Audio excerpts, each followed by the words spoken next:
How are people feeling there? Fraser, good morning.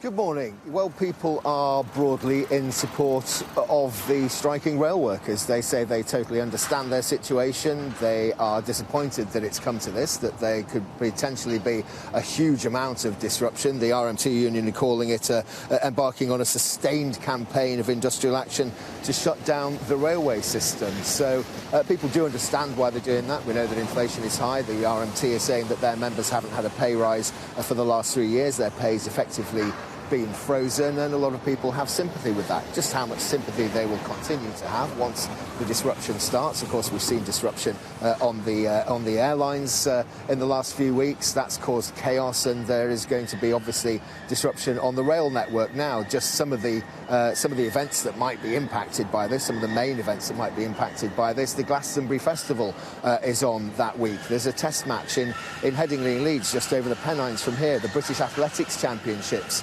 are here in Manchester. There are concerts in London by the Rolling Stones and Elton John. All of these very large events attracting thousands, tens of thousands of people to them, and potentially they could be seriously disrupted by the action that's going to happen. We understand that there are plans for talks in the next few days between Network Rail and the RMT, but we also understand there are no plans for talks between the rail operators and the RMT. So it seems at the moment unlikely that these strikes are going to be called off, but that's what people are hoping here. They're hoping that at the 11th hour it may be, but that some negotiation can be found in order to stop these strikes happening. But a huge amount of people are going to be impacted. People I've been talking to here at Manchester Piccadilly today say, well, sometimes, you know, they're used to working from home. A lot of them are used to working from home, a lot of hybrid working now. Some people saying, well, I only come into the office 2 or 3 days a week. I can work that round the rail strikes. Others saying I work from home all the time now, and this is another reason for me to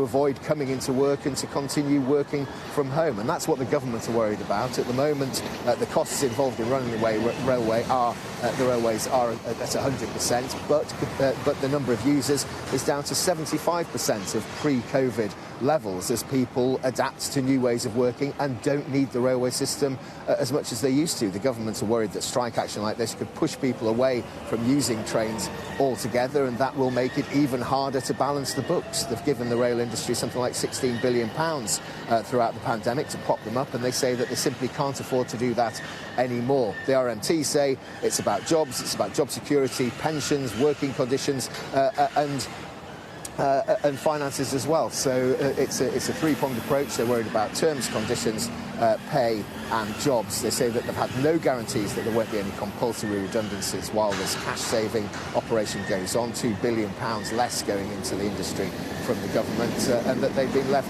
with no choice but to take this action. At the moment, the public seem to be on their side.